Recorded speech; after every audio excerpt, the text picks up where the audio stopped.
नमस्ते दोस्तों। Group theory में अब हम लोग पढ़ने वाले हैं इक्विवेलेंस क्लासेस। तो ये हम लोगों का ग्रुप थ्योरी में लेक्चर नंबर 21 है। तो इक्विवेलेंस क्लासेस को पढ़ने के लिए सबसे पहले हम लोग थोड़ा सा बेसिक चीजें हम लोग जान लेते हैं कि रिलेशन ऑन अ सेट क्या होता है और इक्विवेलेंस रिलेशन क्या होता है। फिर हम लोग जानेंगे कि इक्विवेलेंस क्लासेस हमारी क्या है। अगर आपके पास ए कोई नॉन एम्प्टी सेट हो, क्या हो? Non empty set. तो इस नॉन एम्प्टी सेट का कार्टेशियन प्रोडक्ट खुद के साथ अगर कर दिया जाए, मींस ए क्रॉस ए, तो ए क्रॉस ए के जितने भी सबसेट्स होंगे वो क्या कहलाएंगे? मींस कि all the subsets of A cross ए, जिसको हम डोनेट कर रहे हैं कैपिटल आर से, वो कहलाते हैं हमारे relation on a set A. Means कहने का मतलब क्या है कि अगर आपके पास कोई नॉन एम्प्टी सेट है, उसका कार्टेशियन प्रोडक्ट खुद के साथ कर दें, तो उसके जितने भी सबसेट्स होंगे वो क्या कहलाएंगे? वो कहलाएंगे relation on a set A. इसको अगर आप सिंबॉलिकली भी लिखना चाहें तो हमारा कैपिटल आर कुछ इस फॉर्म का होगा, ऑर्डर्ड पेयर्स में ए कॉमा बी, जहां पे ए और बी हमारे कहां से आ रहे हैं? सेट ए से। आप ऑर्डर्ड पेयर में लिखना चाहें या आप ऐसे लिख दें, A capital R B, A capital R B, यानी कि आप ordered pair A comma B लिखें या ए रिलेटेड बी लिखें, ये दोनों का मीनिंग सेम है। इसको मैं लिख भी देता हूं कि where A capital R B represents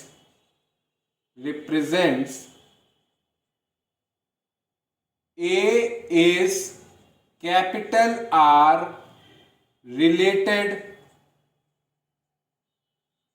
to B। Means कि ए आर बी अगर आप लिख रहे हैं तो आप क्या रिप्रेजेंट कर रहे हो? ए कॉमा बी, मीन्स एक ऑर्डर्ड पेयर जो कि रिलेटेड है बाय द रिलेशन आर। अब इस चीज को और अच्छे से समझते हैं अगर हम लोग एक एग्जांपल ले लें।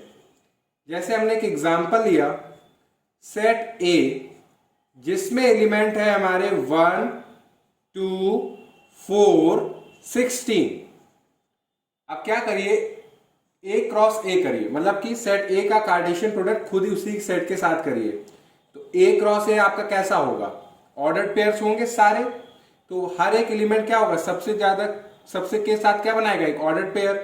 तो जैसे कि 1 कॉमा 1, 1 कॉमा 2, 1 कॉमा 4, 1 कॉमा 16, फिर 2 हमारा 2 कॉमा 1, 2 कॉमा 2, 2 कॉमा 4, 2 कॉमा 16, फिर 4 हमारा 4 कॉमा 1, 4 कॉमा 2, 4 कॉमा 4, 4 कॉमा 16। अब हमारा 16 सब सारे एलिमेंट के साथ रिलेट करेगा, तो 16 कॉमा 1, 16 कॉमा 2, 16 कॉमा 4, 16 कॉमा 16। तो जितने भी पॉसिबल हमारे ए क्रॉस ए में सारे ऑर्डर्ड पेयर आ गए जितने हो सकते हैं।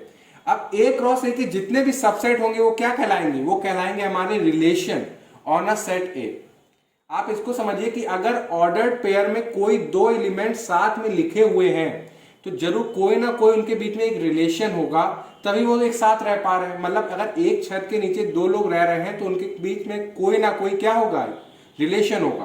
तो अगर हम लोग वो रिलेशन आइडेंटिफाई कर लें तो हमें एक रूल पता चल जाएगा जिससे दो एलिमेंट साथ में रह सकते हैं।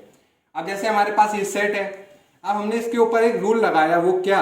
एक रिलेशन हमने डेवलप किया कि डिफाइन अ रिलेशन, एक रिलेशन बनाया कैपिटल R1, जो क्या कह रहा है? सम इज ऑड। दैट इज कोई दो ऑर्डर्ड पेयर के जो एलिमेंट हैं वो आपस में R1 में कब आएंगे? मतलब कि element A is related to R1, जो रूल है, टू B इफ अगर इन दोनों का सम क्या आ जाए? Odd. If A plus B का जो सम है वो ऑड आए। क्या है? ऑड।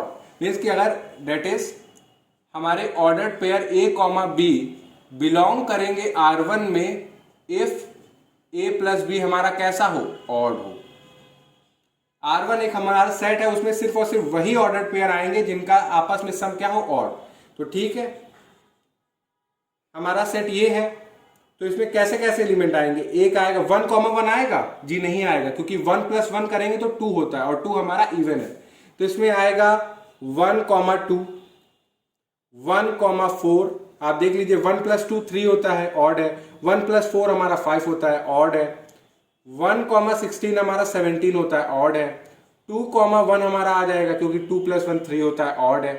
बट 2 प्लस कॉमा 2 आएगा नहीं, क्योंकि 2 प्लस 2 हमारा 4 होता है जो कि इवन है ना। तो आएगा हमारा 4 कॉमा 1 एक आएगा, और एक आएगा हमारा 16 कॉमा 1। क्योंकि ये क्या है? ये वही ऑर्डर्ड पेयर लिए गए हैं जिनका सम क्या आ रहा है? ऑड। तो आप देखेंगे कि 1 प्लस 16 करेंगे 17, 16 कॉमा 1 का सम आ रहा है 17। तो ये हमारे क्या आ रहे हैं? बिलोंग कर रहे हैं R1 में। तो एक हमने क्या किया, एक रिलेशन बनाया कि दो एलिमेंट आपस में तब रह पा रहे हैं जब उनका सम क्या है? ऑड। जो हमने ये रिलेशन R1 बनाया। अब देखेंगे कि ये जितने भी ऑर्डर्ड पेयर्स हैं सारे हमारे कंटेन है इसमें A क्रॉस A में। तो ये R1 पूरा पूरा हमारा A क्रॉस A में कंटेन है, तो R1 क्या हुआ हमारा? सबसेट ही तो है A क्रॉस A का। तो एक हमने क्या बनाया? रिलेशन R1, जो कि हमारा किस पे है? सेट A पे। अब जरूरी नहीं है कि सेट एक है तो आप एक ही रिलेशन बनाएं, आप एक और रिलेशन बना सकते हैं, कोई ऐसे बाउंडेड नहीं है आप। तो एक रिलेशन बनाते हैं, डिफाइन अ रिलेशन R2। एक हमने रिलेशन बनाया R2, वो क्या कह रहा है हमारा? Is less then. मतलब कि R2 सेट में सिर्फ और सिर्फ वही ऑर्डर्ड पेयर आएंगे जिसमें जो फर्स्ट कोऑर्डिनेट हो वो हमारा छोटा हो सेकंड कोऑर्डिनेट से। मीन्स कि A is related to B under the relation R2 if A is less than B। Means कि अगर आपका जो डेट इज अगर आपका जो ऑर्डर्ड पेयर में अगर आप देखें A कॉमा B R2 में तभी आएगा इफ जो हमारा फर्स्ट कोऑर्डिनेट है वो छोटा हो सेकंड कोऑर्डिनेट से। मतलब कि ये दोनों आपस में एलिमेंट कब रिलेट होंगे? जब A हमारा क्या हो? छोटा हो B से। इक्वल है, स्ट्रिक्टली लेस देन है बच्चों। तो R2 में अब आप देखिए कैसे ऑर्डर्ड पेयर आएंगे। 1 कॉमा 1 नहीं ले सकते, क्योंकि 1 इज इक्वल टू 1, मतलब कि फर्स्ट कोऑर्डिनेट और सेकंड कोऑर्डिनेट इक्वल है। हमें वही लेने हैं जिसमें फर्स्ट कोऑर्डिनेट हमारा छोटा हो। तो ये नहीं हो सकता, मगर ये हो सकता है। 1 कॉमा 2 आ गया, क्योंकि हमारा 1 इज लेस देन 2, इसलिए ये हमारा आ गया। 1 कॉमा 4 आ जाएगा हमारा, कोई प्रॉब्लम नहीं है। 1 कॉमा 16 भी आ जाएगा, मगर आप एक्सपेक्ट ना करें कि 2 कॉमा 1 R2 में आए, क्योंकि 2 बड़ा है हमारा 1 से। और रूल क्या कह रहा है कि जो फर्स्ट कोऑर्डिनेट हो वो छोटा होना चाहिए। यहाँ पे फर्स्ट कोऑर्डिनेट हमारा बड़ा है, इसलिए इसको नहीं लेंगे। 2 कॉमा 2 को भी नहीं लेंगे, क्योंकि हमारा ये इक्वल हो रहा है। हमें सिर्फ और सिर्फ वही ऑर्डर्ड पेयर लेने हैं जिनका फर्स्ट कोऑर्डिनेट क्या हो? छोटा। तो आ जाएगा 2 कॉमा 4 आ जाएगा, 2 कॉमा 16 आ जाएगा। अब हमारा 4 कॉमा 16 आएगा। और कोई आ सकता है ऑर्डर्ड पेयर? नहीं। अगर आप यहां पे देखें 16,4 या 16,16, तो हमारा शर्त क्या है कि पहला वाला हमारा स्ट्रिक्टली लेस देन हो। तो हमारा यहाँ पे जो फर्स्ट कोऑर्डिनेट है ये बड़ा है या इक्वल है, इसलिए कोई भी काउंट नहीं हो रहा है। जितने हमारे इस रूल को फॉलो कर रहे हैं वो सारे आ गए। तो R2 में हमारे क्या हुए? ये ऑर्डर्ड पेयर्स। तो आप देखेंगे ये सारे ऑर्डर्ड पेयर हमारे A क्रॉस A में तो प्रेजेंट है, तो ये भी क्या हुआ? एक सबसेट A क्रॉस A का। तो आई होप आपको एक नॉलेज मिल रही होगी कि हम क्या कह रहे हैं कि अगर आपके पास एक कोई नॉन एम्प्टी सेट है, अगर उसका सेट का खुद के साथ कार्टेशियन प्रोडक्ट कर दिया जाए तो उसके जो सबसेट्स होंगे वो क्या कहलाते हैं बच्चों? वो कहलाते हैं हमारे रिलेशन कहलाते हैं, जो हमने एक एग्जांपल से लिया। और किसी एक पर्टिकुलर सेट पे आप जरूरी नहीं है कि एक ही रिलेशन एस्टैब्लिश कर सकते हैं, आप जितने अगर आपसे हो सकते हैं वो रिलेशन एस्टैब्लिश कर सकते हैं, मतलब कि कोई बाउंडेशन नहीं है। एक और ले लेते हैं, जैसे एग्जांपल के लिए डिफाइन अ रिलेशन। आपकी रिलेशन को नाम दे दिया हमने capital R3 is square of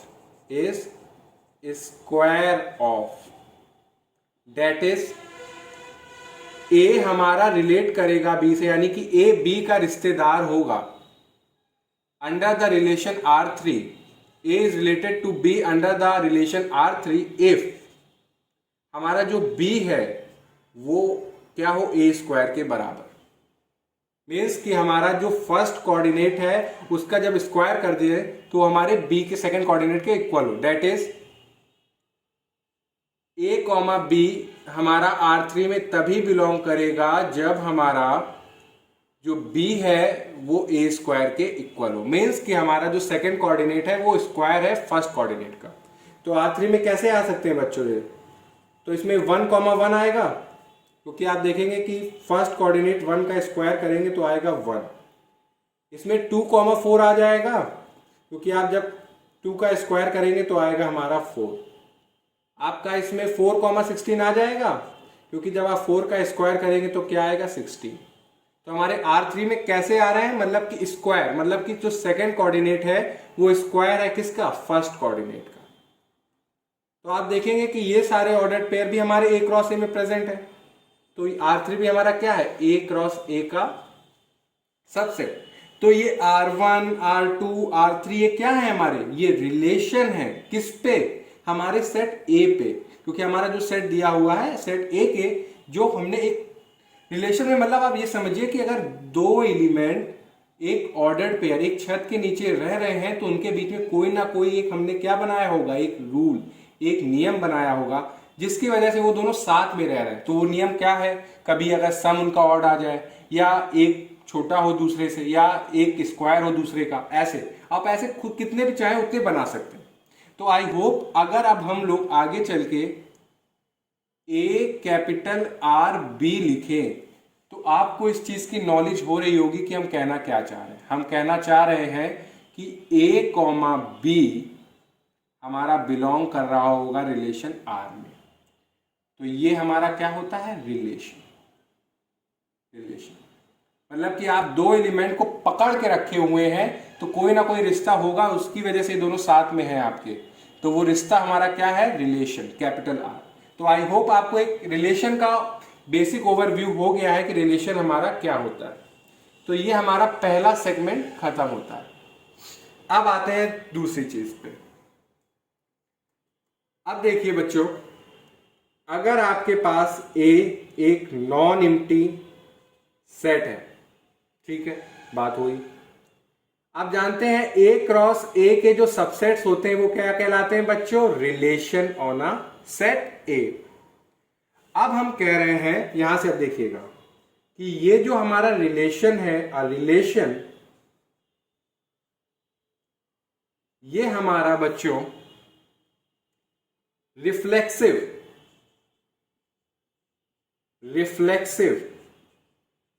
कब कहलाएगा, हमारा रिलेशन रिफ्लेक्सिव कब कहलाएगा, if A is related to A, मतलब कि हर एक एलिमेंट अपने आप का क्या हो, रिश्तेदार, for all A belonging to set A. मीन्स कि हर एक एलिमेंट को अपने आप का रिश्तेदार होना पड़ेगा, डेट इज ए कॉमा ए वाले ऑर्डर्ड पेयर्स हमारे बिलोंग करने चाहिए रिलेशन आर में।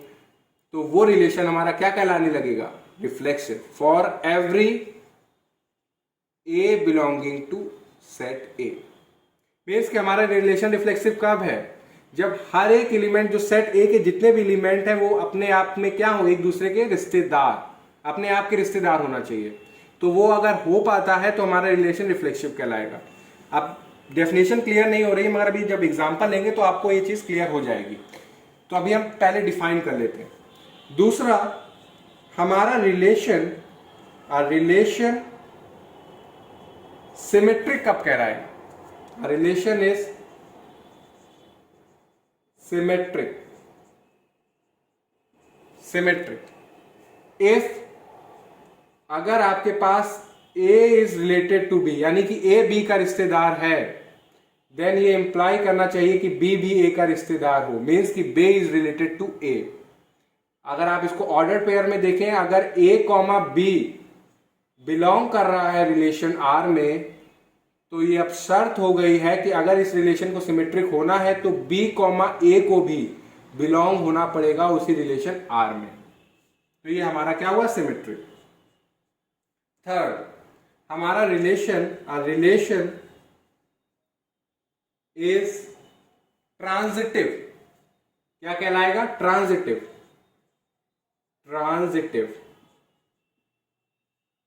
इफ अगर ए बी का रिश्तेदार है,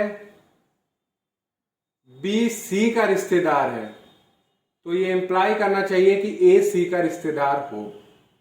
दैट इज, अगर ए कॉमा बी बिलोंग कर रहा है आर में and B comma C belong कर रहा है आर में, तो ये इंप्लाई करे कि ए कॉमा सी भी बिलोंग करना चाहिए आर में। अगर ऐसा नहीं हो पाता है तो हमारा रिलेशन ट्रांजिटिव नहीं कहलाएगा। अगर ट्रांजिटिव होना है तो ए कॉमा बी बिलोंग करे आर में, बी कॉमा सी बिलोंग करे, तो ये पक्का श्योर होना चाहिए कि ए कॉमा सी भी आर में होना चाहिए। अब इसको और अच्छे से समझेंगे जब हम लोग एग्जाम्पल लेंगे। फिर से हम लोग एग्जाम्पल लेते हैं, सेट ए ही लेते हैं जिसमें एलिमेंट है 1 2 3 4। अब ए क्रॉस ए हम नहीं करने वाले, वो बहुत बड़ा है, आप समझ जाएंगे कैसे करते हैं। अब देखिए हमने कुछ रिलेशन स्टैब्लिश कर रहे हैं, आप देखिएगा इनको ध्यान से। R1 एक रिलेशन है हमारा 1, 1 2, 2 3, 3 4, 4। तो क्या ये रिलेशन हमारा रिफ्लेक्सिव है? तो रिफ्लेक्सिव होने के लिए क्या है कि हर एक एलिमेंट सेट का अपने आप में क्या हो, रिश्तेदार। तो आप देखिए सेट ए में एलिमेंट क्या है, 1 2 3 4। अब देखिए क्या हर एक एलिमेंट इस रिलेशन R1 में खुद का रिश्तेदार है? तो देखेंगे कि 1 खुद का रिश्तेदार है, 1 1 2 2 3 3 4 4। मीन्स कि जितने भी एलिमेंट सेट ए में है उन सबके खुद के अपने आप में वो क्या है, रिश्तेदार, यानी कि खुद से उनकी दोस्ती है। 1 1 2 2 3 3 4 4। तो ये रिलेशन हमारा क्या कहलाएगा बच्चों, रिफ्लेक्सिव।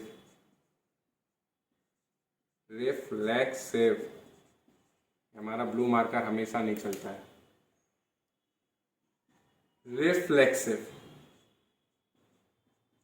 रिफ्लेक्सिव होने के लिए क्या है कि जो सेट के एलिमेंट्स हैं वो सारे अपने आप के रिश्तेदार हों। अच्छा अब ये बताइएगा, R2 है 1 1 1 2 2 1 2 2 3 3 4 4। क्या ये हमारा रिफ्लेक्सिव है? तो आप देखेंगे कि जितने एलिमेंट हमारे सेट ए में प्रेजेंट है वो अपने आप के खुद के रिश्तेदार हैं। 1 खुद का रिश्तेदार है, 2 का रिश्तेदार है, 3 खुद का रिश्तेदार है, 4 का रिश्तेदार। अगर उसमें एक्स्ट्रा भी प्रेजेंट रहते हैं 1 2 2 1 तो उससे कोई फर्क नहीं, उसका बस काम ये है कि जो सेट में एलिमेंट है वो अपने आप के बस क्या हो, रिश्तेदार। तो वो रिश्तेदारी है इसमें। तो हर एक एलिमेंट की खुद के साथ रिश्तेदारी है, इसलिए R2 भी हमारा क्या है, रिफ्लेक्सिव।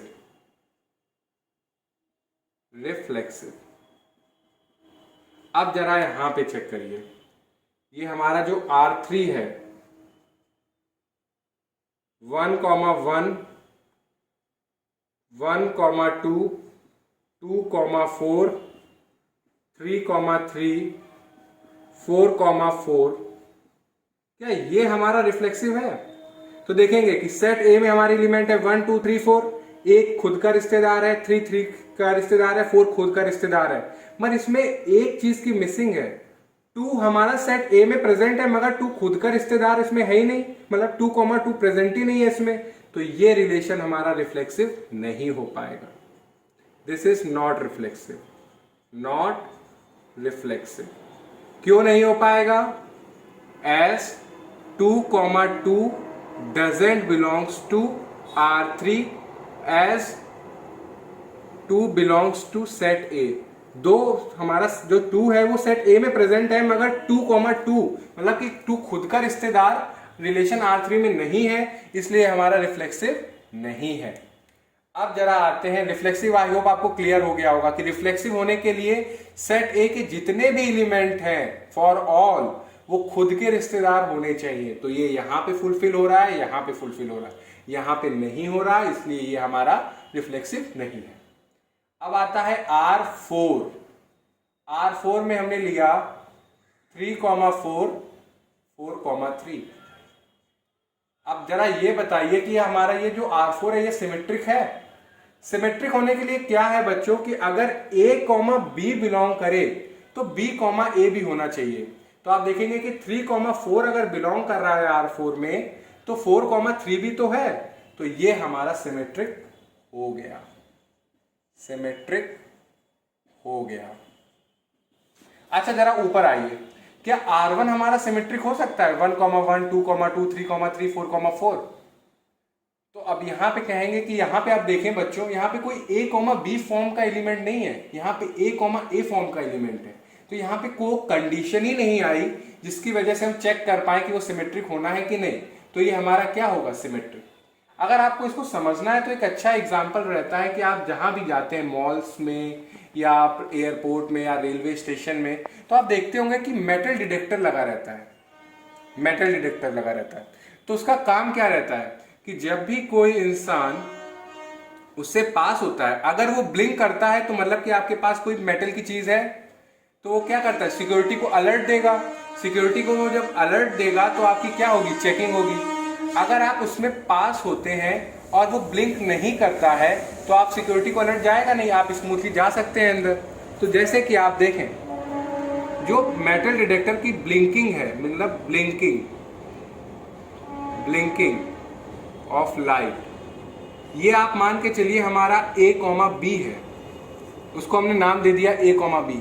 ये कमांड कब अलर्ट होगा? जब आप पास होंगे और मेटल डिटेक्टर में लाइट जलेगी, और जब लाइट जलेगी तो सिक्योरिटी को अलर्ट जाएगा, सिक्योरिटी अलर्ट, सिक्योरिटी अलर्ट।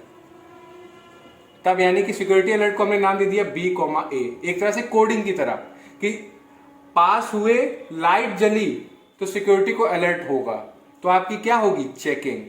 तो अगर आप मान लीजिए आप पास हुए और लाइट जली ही नहीं, तो यानी कि जब फर्स्ट स्टेप हुआ नहीं तो सेकंड स्टेप पे जाने की बात आई? बिल्कुल भी नहीं। तो आप स्मूथली कहां चले गए? रेलवे स्टेशन या एयरपोर्ट या मॉल, जहां पे भी जा रहे हैं कोई आपको नहीं रोकेगा। मगर आपने पास हुए वहां से और लाइट जली तो क्या होगी? आपकी चेकिंग। तो उसी हिसाब से आप यहां पे देखिए, जो 1,1 है, ये एक ऐसा इंसान है, इसके पास जब ये पास किया तो मेटल डिटेक्टर में लाइट जली नहीं, मतलब कि इस फॉर्म में वो एलिमेंट है ही नहीं, तो उसकी चेकिंग होगी? नहीं होगी, तो स्मूथली पास कर गया। तो यहाँ पे जितने भी हमारे एलिमेंट्स हैं 1,1, 2,2, 3,3, 4,4, ये सारे स्मूथली पास होते जा रहे हैं। लाइट जल नहीं रही है तो सिक्योरिटी अलर्ट हो नहीं रहा है, तो उनको कोई प्रॉब्लम नहीं है, आप स्मूथली जा सकते हैं। तो ये हमारी एक सिमेट्रिसिटी के लिए है। अब यहाँ पे देखिए, इसके लिए क्या हुआ था कि जैसे ही 3,4 नाम का इंसान इससे क्या कहते हैं एंटर किया तो लाइट जली, क्योंकि आप किस फॉर्म में हो? इस फॉर्म में हो। जब इस फॉर्म में हो तो आपके लिए सिक्योरिटी अलर्ट आएगी 4,3 वाली। तो ये होना, अब आपके साथ चेकिंग अब होनी जरूरी हो गई है। अगर आपकी लाइट ब्लिंक ना होती तो आपकी चेकिंग ना होती, मगर आपकी लाइट ब्लिंक हुई है मेटल डिटेक्टर में तो आपकी चेकिंग होनी है। तो सिमेट्रिसिटी भी एक तरह से हमारा टेस्ट है कि अगर आप A, B फॉर्म में हैं तो B, A वाला एलिमेंट जरूर लाइए, अगर नहीं लाए तो आप सिमेट्रिक नहीं। तो इसलिए हमारा यहाँ पे कोई भी प्रॉब्लम नहीं आ रही है, इसलिए हमारा रिलेशन R1 सिमेट्रिक भी है। क्या है? सिमेट्रिक भी है। अब यहां पे भी देखिए 1,1, 2,2, 3,3, 4,4 स्मूथली लाइट ब्लिंक नहीं कर रही, मगर जैसे 1,2 लाइट ब्लिंक कर गई, तो मगर जब लाइट ब्लिंक हुई तो आपके पास अब क्या होना चाहिए? सिक्योरिटी अलर्ट होनी चाहिए, मतलब कि आपकी चेकिंग होनी चाहिए। तो वो है 2,1 आपका प्रेजेंट है, मतलब कि 1,2 अगर आपका R2 में है तो 2,1 भी हमारा R2 में है, इसलिए ये हमारा सिमेट्रिक है, सिमेट्रिक है। अब जरा यहां पे देखिए 1,1 है, 1,2 है, क्या 2,1 है इसमें? मतलब कि आप यहां से मेटल डिटेक्टर से पास हुए, आपका एलिमेंट कुछ 1,2 में है, फॉर्म का है, मतलब कि तो लाइट ब्लिंक हुई। अब यानी कि होना क्या चाहिए? 2,1 भी होना चाहिए, मतलब कि सिक्योरिटी की चेकिंग होगी। मगर यहाँ पे सिक्योरिटी की चेकिंग वाला कुछ काम हो रहा है? नहीं। आप देखेंगे कि 1,2 है मगर 2,1 नहीं है, इसलिए ये हमारा सिमेट्रिक नहीं है। आई होप आपको समझ में आ रहा है मेरा मतलब क्या है कि अगर आपका A, B है तो B, A को होना ही पड़ेगा। और यहाँ पे 1,2 है मगर 2,1 नहीं प्रेजेंट है, इसलिए R3 हमारा सिमेट्रिक नहीं है। तो इसको हटा देते हैं बच्चों, ये आपके लिए क्लियर हो गया होगा। मतलब कि R1 हमारा सिमेट्रिक है, R2 हमारा सिमेट्रिक है, मगर R3 हमारा सिमेट्रिक नहीं है। क्यों? Because 1,2 belongs to R3 but 2,1 doesn't belongs to R3। ये अब आते हैं हमारा लास्ट एक रिलेशन है R5, जिसमें एलिमेंट है हमारे 1,2, 2,4, 1,4। क्या ये हमारा रिलेशन R5 ट्रांसिटिव होगा? तो इसको भी आप ऐसे समझिए, मेटल डिटेक्टर मतलब A, B, अगर लाइट जलती है तो सिक्योरिटी अलर्ट होगी, मतलब कि आपका एलिमेंट कुछ इस फॉर्म का आएगा, कोडिंग कर दी B, C की। अगर आपके पास A, B है और B, C, मतलब कि आपके पास ये क्या बता रहा है, चेकिंग हुई और आपके पास एक डेंजरस वेपन मिला, डेंजरस वेपन मिला, तो क्या होगा? पुलिस आएगी, पुलिस आएगी, मतलब कि A, C। मतलब कि पुलिस कब आएगी? जब मेटल डिटेक्टर में लाइट जलेगी, आपके पास चेकिंग में एक खतरनाक हथियार मिलेगा, तब पुलिस आएगी। अब मान लीजिए कि आप लाइट ब्लिंक हुई मगर आपके पास कोई खतरनाक हथियार नहीं मिला, तो पुलिस आएगी? तो नहीं आएगी। अगर लाइट ब्लिंक ही नहीं हुई तो आपका ये कोई भी प्रोसेस नहीं होगा, मतलब नहीं होगी। अब यहां पे देखिए 1,2 मतलब कि लाइट जली है, 2,4 मतलब खतरनाक हथियार भी मिला है, तो अब क्या होना चाहिए? पुलिस आनी चाहिए कि नहीं? पुलिस आनी चाहिए। तो यानी कि 1,4, इसको यानी कि कहने का मतलब क्या है कि अगर A, B बिलोंग कर रहा है R5 में और B, C भी बिलोंग कर रहा है R5 में, तो आप श्योर है कि ये अगर A, C अगर बिलोंग करेगा R5 में, तभी हमारा रिलेशन ट्रांजिटिव है, वरना ट्रांजिटिव नहीं होगा। तो ट्रांजिटिव होने के लिए क्या कंडीशन है कि आप A, B लाए, B, C लाए। अगर आप A, C फेल कर जाते तो आप ट्रांजिटिव नहीं हो पाओगे। तो ट्रांजिटिव होने के लिए ये हमारा ट्रांजिटिव है, क्योंकि ट्रांजिटिव होने के लिए क्या था हमारा कि 1,2 हो, 2,4 हो, मगर 1,4 फिर होना चाहिए, तो जो कि है। अब यहां पे देखिए R1 ये हमारा ट्रांजिटिव होगा, तो क्या है? लाइट ही नहीं जल रही है भाई। आप देखिए A, B में कोई एलिमेंट है नहीं, तो सिंपली पास आउट हो गया आप, ट्रांजिटिव। अब इसमें देखिए 1,2 अलर्ट हो गया, लाइट ब्लिंक हुई, 1, 1, 2, 2, 3, 3, 4, 4 से कोई प्रॉब्लम नहीं, मगर 1, 2 जैसे आया, लाइट ब्लिंक हो गई है। अब देखिए 2,1 मतलब कि खतरनाक वेपन भी मिला है, तो अब नियम के हिसाब से क्या होना चाहिए? 1,1 भी होना चाहिए, तो 1,1 प्रेजेंट है, तो यस, मतलब कि लाइट जली, खतरनाक वेपन मिला, पुलिस आई। अगर एक भी इसमें से स्टेप नहीं, ये दोनों अगर नहीं हो पाते हैं, तो ये पुलिस नहीं आएगी। पुलिस कब आएगी? जब लाइट भी जले, खतरनाक वेपन भी मिले, तब पुलिस आएगी। और यहां पे चीजें होल्ड कर रही हैं, इसलिए हमारा क्या है? Transitive, transitive, transitive. अब यहां पे देखिए 1,2 मतलब लाइट ब्लिंक हुई, 2,4 डेंजरस वेपन मिला, मगर देखिए यहां पे पुलिस आ रही है कि नहीं आ रही है? तो हिसाब के हिसाब से तो 1,4 होना चाहिए, क्योंकि क्या हुआ है कि आपका लाइट भी ब्लिंक हुई है, डेंजरस वेपन भी मिला है, मगर पुलिस नहीं आ रही है, मतलब कि 1,4 नहीं प्रेजेंट है, इसलिए हमारा ट्रांजिटिव नहीं है, not transitive, not transitive. Transitive होने के लिए A, B, C, फिर A, C के लिए कंपल्सन है कि वो होना चाहिए। यहां पे A, B है, B, C है, मगर A, C नहीं है, बिकॉज 1,4 बिलोंग नहीं कर रहा है R5 में, इसलिए ये हमारा रिलेशन ट्रांजिटिव नहीं है। अब यहां पे R4 हमारा क्या ट्रांजिटिव है? 3,4 ब्लिंक हुआ, 4,3 डेंजरस वेपन मिला, मगर फिर पुलिस आनी चाहिए, मतलब कि 3,3 होना चाहिए इसमें, मगर 3,3 बिलोंग नहीं कर रहा है R4 में, इसलिए ये भी हमारा ट्रांजिटिव नहीं है, not transitive, not transitive, not transitive. तो ये हमारा ट्रांजिटिव नहीं। तो आई होप आपको reflexive, symmetric, transitive relation clear हो गए होंगे, इसमें कोई डाउट नहीं है। अगर आपका रिलेशन R रिफ्लेक्सिव भी हो, सिमेट्रिक भी हो और ट्रांजिटिव भी हो, ट्रांजिटिव भी हो, तो ऐसा रिलेशन आपका क्या कहलाता है बच्चों? इक्विवेलेंस रिलेशन, मतलब कि तीनों क्वालिटीज होल्ड करे इक्विवेलेंस रिलेशन। तो इसकी डेफिनेशन अब बोल्ड रब करके मैं नेक्स्ट उसमें लिखाता हूं। तो यहां पे आप चेक कर लीजिए कि R1 हमारे में रिफ्लेक्सिव भी है, सिमेट्रिक भी है, ट्रांसिटिव भी है, इसलिए R1 हमारा क्या है, इक्विवेलेंस रिलेशन। R2 भी देखेंगे तो हमारा रिफ्लेक्सिव है, सिमेट्रिक है, ट्रांसिटिव है, तो R2 भी हमारा क्या है, equivalence relation.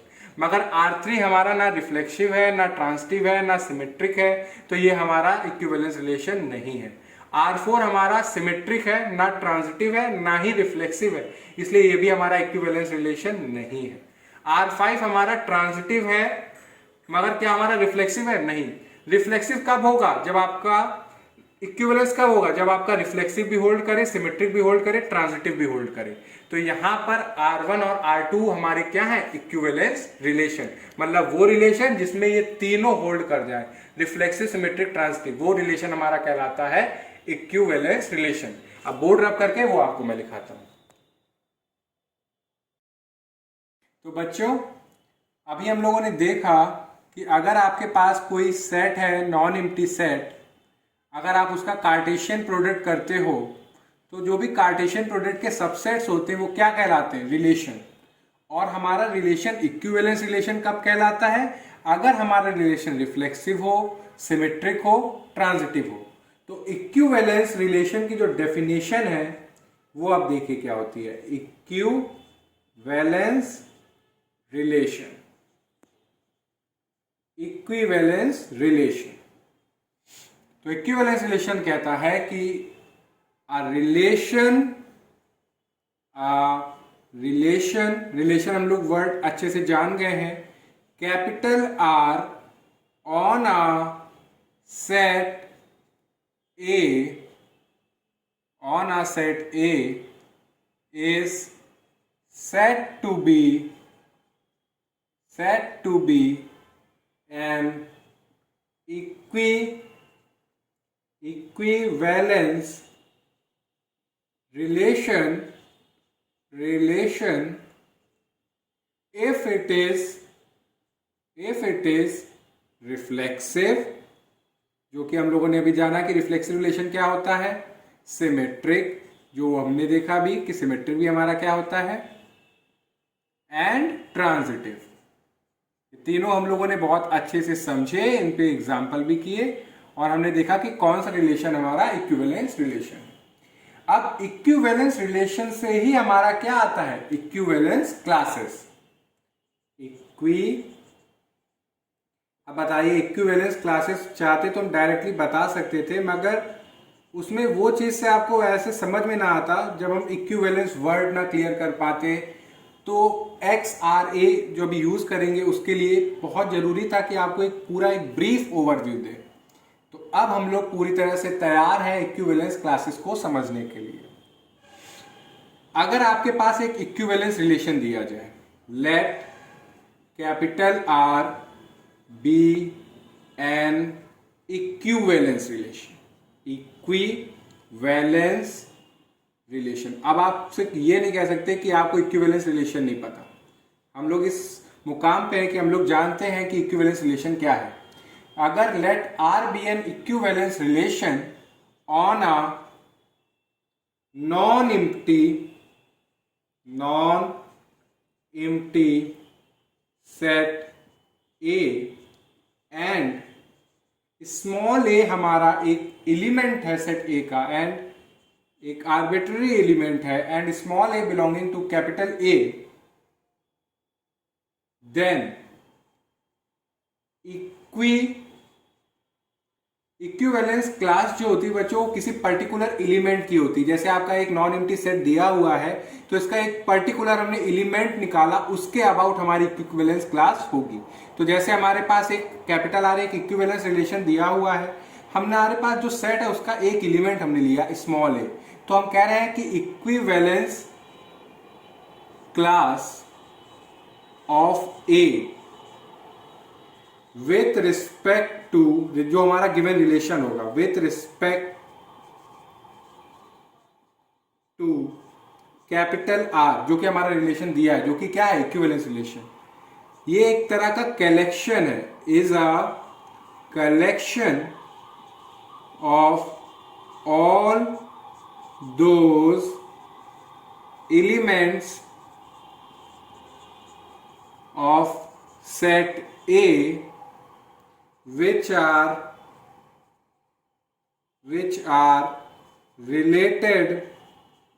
related to small a।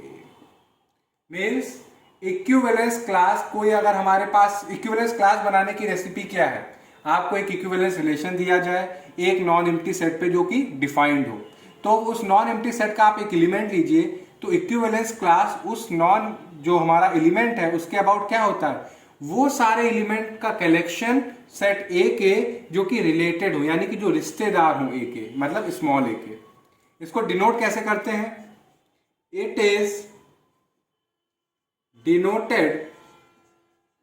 Denoted by, आप इसको capital C small L bracket में वो एलिमेंट ऐसे लिख दें, या आप स्क्वायर ब्रैकेट में ए लिख दें, या फिर आप इसको ऐसे भी रिप्रेजेंट करते हैं, ए ऊपर लगा दीजिए बार। इन तीन सिंबल से आप इक्विवेलेंस क्लास ए की आप रिप्रेजेंट करते हो। तो अगर इसको हम सिंबॉलिकली लिखना चाहें तो इक्विवेलेंस क्लास, हमने ये वाला लिया सिंबल, ये क्या बता रहा है, इक्विवेलेंस क्लास ऑफ ए। तो ये कलेक्ट करेगा वो सारे एलिमेंट सेट ए के विच आर रिलेटेड टू ए, मतलब जो वो सारे ए के एलिमेंट को हम कलेक्ट करेंगे जो ए के क्या हो, स्मॉल ए के रिश्तेदार, डेट इज एक्स कॉमा, यानी कि फर्स्ट कोऑर्डिनेट हमारा एक्स होगा, सेकंड कोऑर्डिनेट हमारा फिक्स होगा ए, बिलोंगिंग टू कैपिटल आर, जो हमारा इक्विवेलेंस रिलेशन है उसमें। अब इसको समझने के लिए एक एग्जांपल ले लेंगे तो आपको बहुत अच्छे से समझ में आएगा। एग्जांपल, मानिए हमने लिया है सेट ऑफ इंटीजर्स, क्या लिया है, set of integers 0 1 -1 2 -2 3 -3 and so on. ये क्या है हमारा सेट ऑफ इंटीजर्स। आप इस सेट ऑफ इंटीजर्स के दो, जो सेट ऑफ इंटीजर इसके दो आपने क्या लिए इंटीजर्स, और एक रिलेशन आपने बनाया कि ए बी का रिश्तेदार होगा अगर ए और बी का सम क्या हो, इवन हो, क्या हो, इवन हो। अब आपको ये सिंबल भी क्लियर हो रहा होगा क्योंकि अभी हम लोगों ने प्रीवियसली अभी देखा है कि ए रिलेटेड टू बी का मतलब क्या होता है कि वो ऑर्डर्ड पेयर जो हमारे रिलेशन में बिलोंग कर रहे हैं, तो ए बी का रिश्तेदार है। अब सबसे पहले इसको प्रूव करते हैं कि ये हमारा क्या है, इक्विवेलेंस रिलेशन। आप देखिएगा कि इक्विवेलेंस रिलेशन है, ए हर एक एलिमेंट अपने आप का रिश्तेदार होता है अगर, तो ये इंप्लाई क्या करेगा कि a plus A equal to क्या आएगा 2a।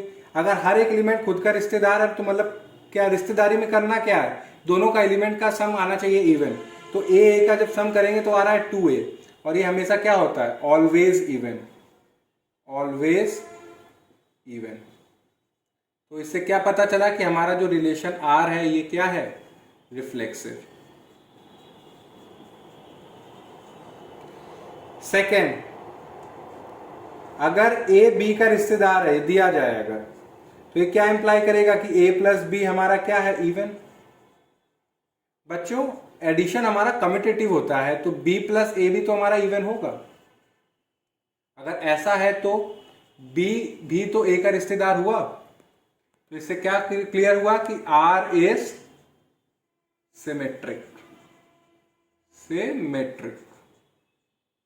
अब तीसरा देखिए, अगर दिया जाए कि a b का रिश्तेदार है एंड b c का रिश्तेदार है, तो आप देखिए अगर ऐसा है तो a प्लस बी हमारा इवन होगा कुछ 2m, एंड b प्लस सी भी हमारा इवन होगा, लेट इट बी 2n, ये भी इवन है। तो आप एक काम करिए, ऐड कर दीजिए इन दोनों को, तो ये हो जाएगा a plus B plus C 2m plus 2n। इसको क्लियर लिख देते हैं थोड़ा,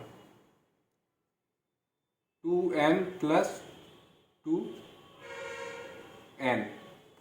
तो देखिए a plus 2b plus C equal to 2m plus 2n, ये b उधर 2b उधर ले जाइए, तो a प्लस सी भी क्या आया हमारा 2 times m plus n minus b। तो a प्लस सी का भी तो सम इवन आ रहा है, क्या आ रहा है इवन। तो ये क्या इंप्लाई कर रहा है कि a हमारा c का भी रिश्तेदार है। इससे ये क्लियर हुआ कि r इज ट्रांजिटिव। तो इससे क्या पता चला कि ये जो हमने रिलेशन डिफाइन किया कि दो एलिमेंट आपस में कैसे रिलेटेड है अगर उनका सम इवन है, तो ये हमने पता किया ये हमारा रिलेशन क्या है, equivalence relation. Hence R is an equivalence relation on Z।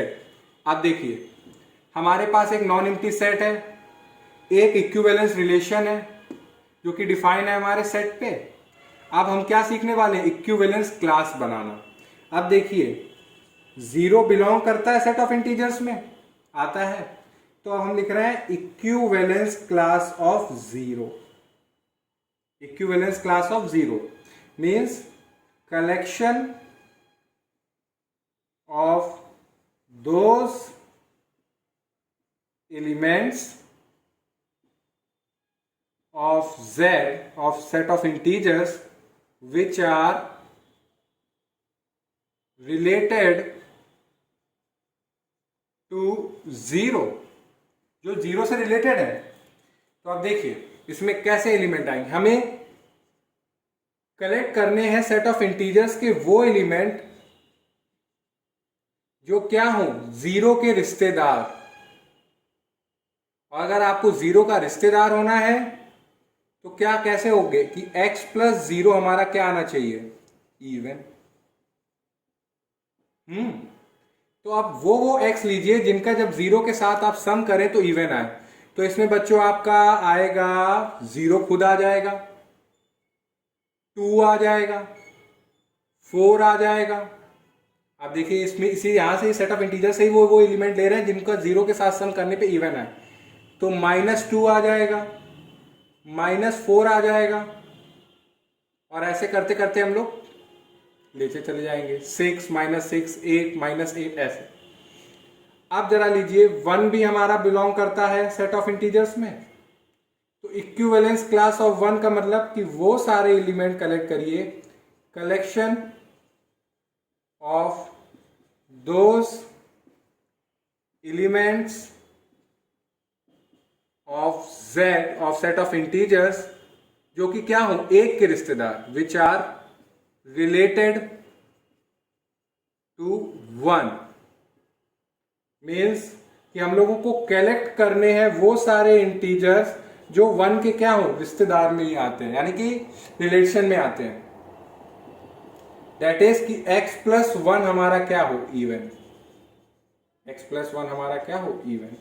तो इसमें तो सबसे पहले आ जाएगा 1 -1, 1 प्लस 1 करेंगे 2 आएगा, -1 प्लस 1 करेंगे तो 0 इवन आएगा, 3 -3, 5 -5 एंड सो ऑन। तो आपने देखा कि हमने एक नॉन एम्प्टी सेट था, एक रिलेशन डिफाइन हुआ कि दो एलिमेंट आपस में तभी एक साथ रहेंगे जब उनका सम इवन हो। पता चला कि वो रिलेशन हमारा इक्विवेलेंस रिलेशन है। अगर हमारे पास इक्विवेलेंस रिलेशन है किसी नॉन एम्प्टी सेट पे तो हमने क्या किया, इक्विवेलेंस क्लास बनाई। तो इक्विवेलेंस क्लास हमने जब 0 की बनाई तो उसमें कौन से एलिमेंट आए 0 2 4 -2 -4।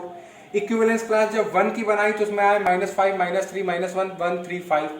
अगर आप देखेंगे कि 2 भी हमारा बिलोंग करता है सेट ऑफ इंटीजर में, तो इक्विवेलेंस क्लास ऑफ 2 अगर आप देखेंगे तो हमें कलेक्ट करने हैं वो सारे इंटीजर्स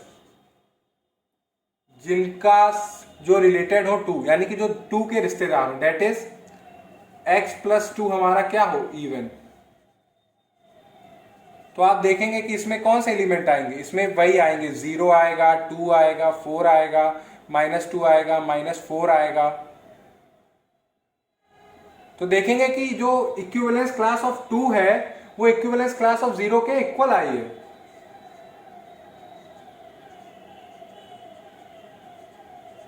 इक्विवेलेंस क्लास के 2 के इक्वल आई है।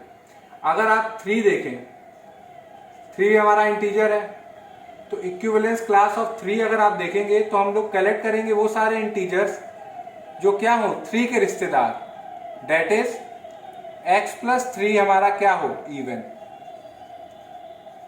तो आप देखेंगे कि इसमें जो आएंगे वो आएंगे हमारे 1, -1, 3, -3 टाइप। तो पता क्या चला कि जो इक्विवेलेंस क्लास ऑफ 3 है वो इक्वल आ रही है इक्विवेलेंस क्लास ऑफ 1 के।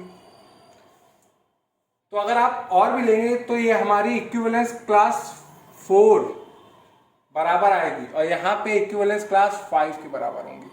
तो आप जो सेट ऑफ इंटीजर है जो गिवन हमारा इक्विवेलेंस रिलेशन है उसको बांट रहा है, उसको डिवाइड कर रहा है, उसको पार्टीशन कर रहा है किसमें, 2 डिसजॉइंट इक्विवेलेंस क्लासेस में, जिसको मैं लिख भी देता हूं। इसको मैं एक काम करता हूं, इतना ये रख कर देता हूं, ये तो आपको बताने के लिए है।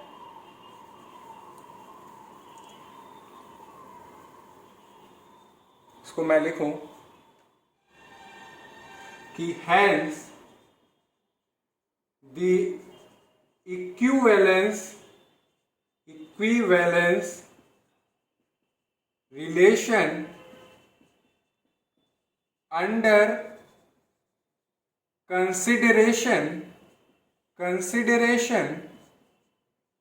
divides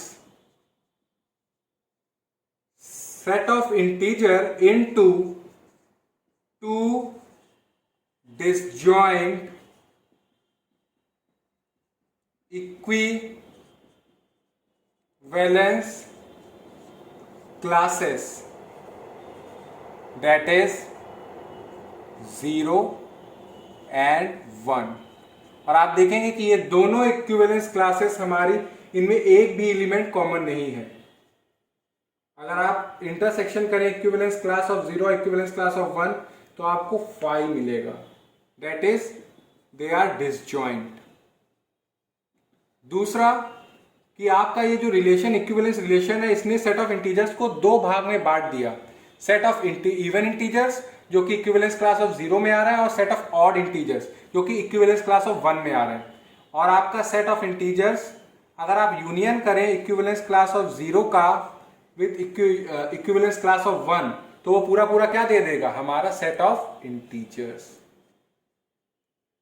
तो ये हमारा इक्विवेलेंस क्लासेस होता है। मतलब क्या, आपको एक रिलेशन दे दिया जाए तो वो इक्विवेलेंस रिलेशन हमारे सेट को भाग देगा, या मतलब पार्टीशन कर देगा, बंटवारा कर देगा। और अगर आप देखेंगे कि जो इक्विवेलेंस क्लासेस होती हैं ये हमारी डिसजॉइंट होती हैं या तो आइडेंटिकल होती हैं, और इनका जब यूनियन किया जाता है तो वो पूरा पूरा वही सेट दे देती हैं। जो कि आपने यहाँ पे देखा कि या तो हमारी इक्विवेलेंस क्लासेस पूरी पूरी सेम आ रही थी, जैसे हमने 0 और 2 देखा, या तो पूरी पूरी डिसजॉइंट आएंगी। बीच का रास्ता नहीं होता कि आधे एलिमेंट कॉमन हो आधे नहीं, या तो एक भी एलिमेंट कॉमन नहीं होगा या तो पूरा एक उसके इक्वल आ जाएगा। दूसरा ये कि इक्विवेलेंस क्लासेस का अगर जब भी आप यूनियन करेंगे तो आपको पूरा पूरा वही सेट दे देगी, पूरा पूरा वही सेट। जैसे आपने सेट ऑफ इंटीजर्स को देखा, इसको हमने 2 इक्विवेलेंस क्लासेस में बांट दिया था और जब यूनियन किया तो हमें वही इंटीजर मिल रहा है।